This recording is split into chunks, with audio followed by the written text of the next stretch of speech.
Please don't fire me." Sarah's voice cracked as tears streamed down her face. The CEO leaned back in his leather chair, his expression unreadable. "Pack your things." He sighed coldly. Sarah's heart shattered into a million pieces. But then he reached into his drawer and pulled out something that would change her life forever. Sarah Mitchell was a single mother of 2 beautiful children, Emma, age 7, and Lucas, just 5 years old. Every morning, she woke up at 4:30 a.m. to prepare breakfast, pack lunches, and get her kids ready for school before rushing to her job as a cleaning staff member at Thompson Industries, one of the biggest tech companies in the city. Her uniform was always spotless, her smile always bright, even though inside she was drowning in bills, rent notices, and the constant fear of not having enough. Sarah's husband had left them 3 years ago, taking their savings and leaving behind only debt and broken promises. Since then, she had been fighting alone, working 2 jobs, skipping meals so her children could eat, and praying every night that tomorrow would be easier. The office building where she worked was magnificent, with glass walls that reflected the sunrise and marble floors so shiny you could see your reflection. Sarah cleaned the executive floor, where the offices belonged to people who earned more in a month than she would see in 10 years. She never complained, never asked for anything extra, and always finished her work before anyone arrived. But lately, things had gotten harder. Lucas had developed asthma, and the medication was expensive. Emma needed glasses, and the school had sent 3 reminder notices about unpaid fees. Sarah was 3 months behind on rent, and her landlord had started making threats. One Tuesday morning, Sarah was cleaning the CEO's office when she accidentally knocked over a coffee cup. The dark liquid spilled across important documents spread on the desk, documents that were marked confidential and urgent. Her hands trembled as she frantically tried to dry the papers with her cleaning cloth, but the damage was done. The ink had smeared, and some documents were completely ruined. At that exact moment, the door opened, and Marcus Thompson, the CEO himself, walked in. He was a tall man in his early 40s, known throughout the company for his strict discipline and zero tolerance for mistakes. "What happened here?" His voice was ice cold. Sarah's throat closed up, and she could barely speak. "I'm so sorry, Mr. Thompson. I accidentally knocked over the cup. I'll pay for any damages, I promise. Please, I need this job." Marcus walked closer, examining the ruined documents. These were contracts worth millions, partnership agreements that had taken months to negotiate. His jaw tightened, and Sarah saw her entire world crumbling. These documents were irreplaceable. ACED? Slowly? "Do you understand what you've cost this company?" Sarah's legs felt weak. She thought about Emma and Lucas waiting at home, about the unpaid bills, about the eviction notice she had received yesterday. "Please don't fire me," she begged, tears now flowing freely. "I have 2 children. We'll be on the street. I'll work extra hours. I'll do anything." Marcus looked at this woman standing before him, her uniform clean but worn, her hands rough from years of hard work, her eyes filled with desperate hope. For a moment, something flickered in his expression, something Sarah couldn't quite read. "Pack your things," he said finally. Sarah felt the room spin. This was it. She was fired.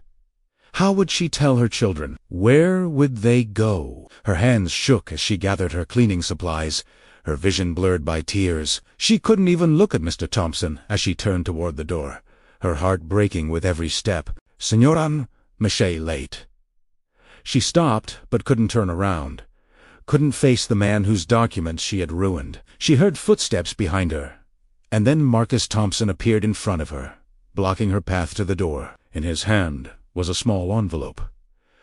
"Take this," he said quietly. Sarah stared at the envelope, confused. Was this her final paycheck? Some kind of severance?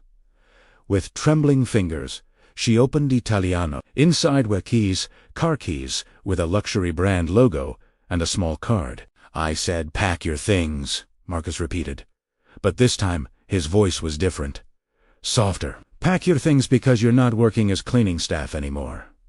Sarah looked up at him, completely lost. Marcus gestured for her to sit down, and for the first time, She saw something in his eyes that she had never seen before.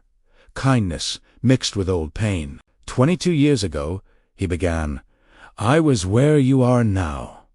Maybe worse. I was a janitor in this very building when it belonged to a different company. I had nothing, no family, no money, sleeping in my car some nights. One day, I made a terrible mistake that cost the company thousands of dollars. I thought I was finished. He walked to the window, looking out at the city below. But the CEO at that time, a woman named Helen Rodriguez, she didn't fire me. Instead, she looked at me and said, Marcus, I see something in you. You're working 3 jobs. Teaching yourself programming at night in the public library. Never missing a day despite having nothing. That's not the character of someone who deserves to be thrown away because of one mistake. Marcus turned back to Sarah. She didn't just give me another chance. She paid for my education, mentored me, believed in me when no one else did. 10 years later, when she retired, she sold me this company for $1 because she said I had already paid for it with my dedication. Sarah's tears were flowing again, but for a different reason now. Mrs. Mitchell, I've been watching you for 8 months. You arrive before anyone else. You leave after everyone's gone. I've seen you skip lunch breaks. I've heard you on the phone with your kids, telling them bedtime stories during your break because you work so late. I've seen you help other staff members, even when you're exhausted. I've watched you clean this office with the same care and respect you'd give your own home. He pointed to the keys in her hand. That's your new car. It's safe, reliable, and yours. The card has the address of your new apartment, fully paid for 2 years. It's in a good school district. Sarah couldn't breathe. This couldn't be real. But why? She whispered. You ruined those documents. Yes, Marcus said with a hint of a smile. But they were just copies. The real contracts are safely stored digitally. I had printed them out for a presentation. He walked to his desk and pulled out a folder. This is your new employment contract. You're starting Monday as my executive assistant trainee. The salary is $85,000 a year, with full benefits, health insurance for you and your children, and education support. Sarah's hands covered her mouth. She was shaking so hard she thought she might collapse. Mr. Thompson, I don't understand. I'm just a cleaning lady. I don't have the qualifications for... You have exactly what I need. Marcus interrupted gently. Integrity, dedication, humility, and heart. Everything else can be taught. I'm investing in you the same way Helen Rodriguez invested in me. But there's one condition. Sarah nodded frantically. She would agree to anything. You have to promise me that when you're successful, when you've built yourself up and achieved your dreams, you'll do the same for someone else. You'll find someone struggling, someone everyone else has overlooked, and you'll give them a chance. That's how we change the world.